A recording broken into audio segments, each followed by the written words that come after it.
Hi, welcome to the channel. So I wanted to go through today why people get scared of going camping or scared of going hiking and then sleeping out overnight.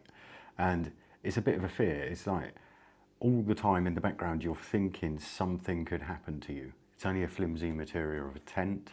It's not as dark as your normal room that you sleep in. It's not as cozy as your normal bed.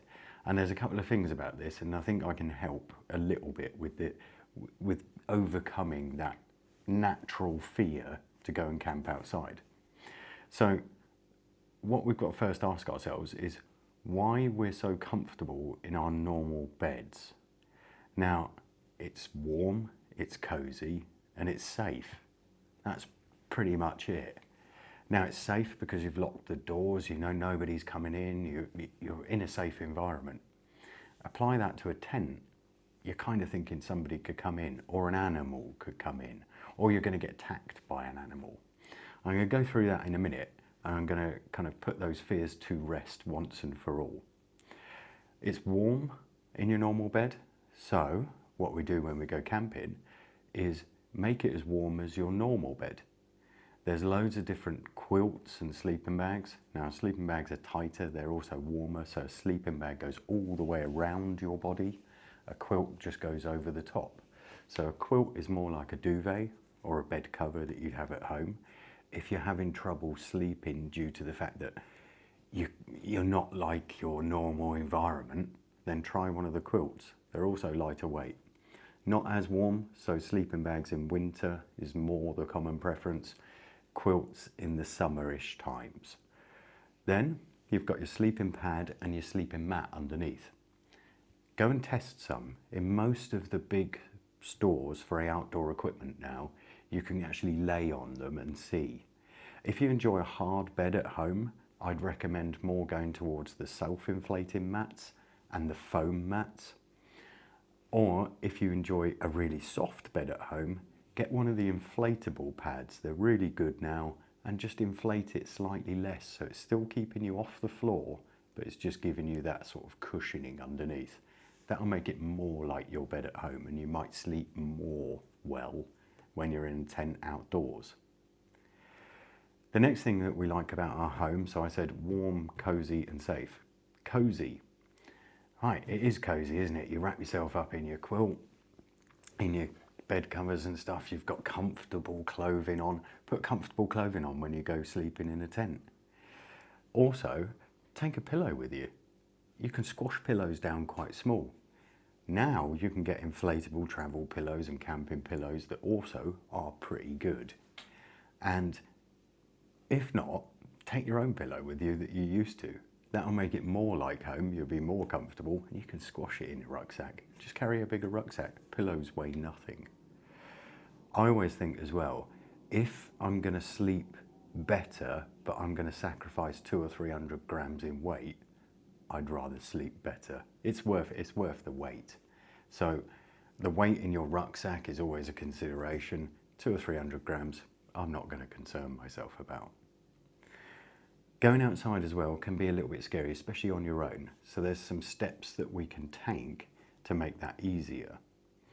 This comes on to the safety factors.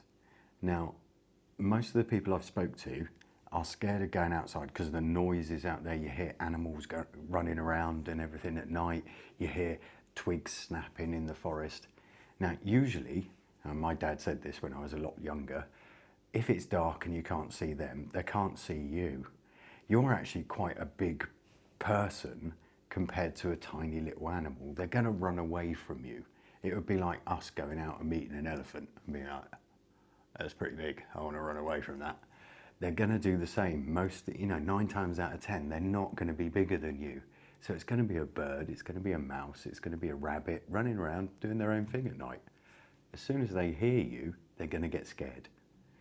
You can also leave a strobe light outside your tent. That'll scare things away. It won't want to come near a light. And a campfire helps as well, just to keep the animals away. But I wanted to go through one thing, and I actually wrote it down here. So this was the statistics of actually how people, the common causes of death. So 1 in 101 people die in a car accident. 1 in 1,024 people die drowning. 1 in 71,746 die by lightning. Now we're getting into, so this is just like the statistics. 1 in 101 die in a car accident. That's quite a lot. Drowning, 1 in 1,024. And lightning, 1 in 71,746. Wow, okay. I always thought it was quite rare to get struck by lightning, but it's, yeah, 1 in 71,000. Now, a bear attack, for example, so we're living in a tent, we're scared of the animals attacking us. People who've actually died from a bear attack, the probability, this is the amount of deaths caused by a bear attack last year, 1 in 2.1 million deaths was a bear attack. A falling tree was 1 in 10 million. So even if you're camping and you're in a woods, falling tree on your head, 1 in 10 million chance of that happening, or 1 in 10 million deaths that occurred.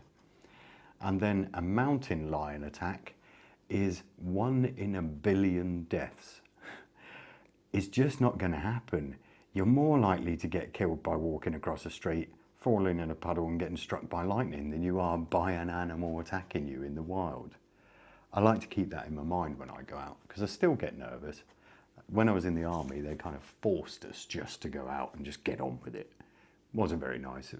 I kind of got used to it and got over being a bit nervous about going outside.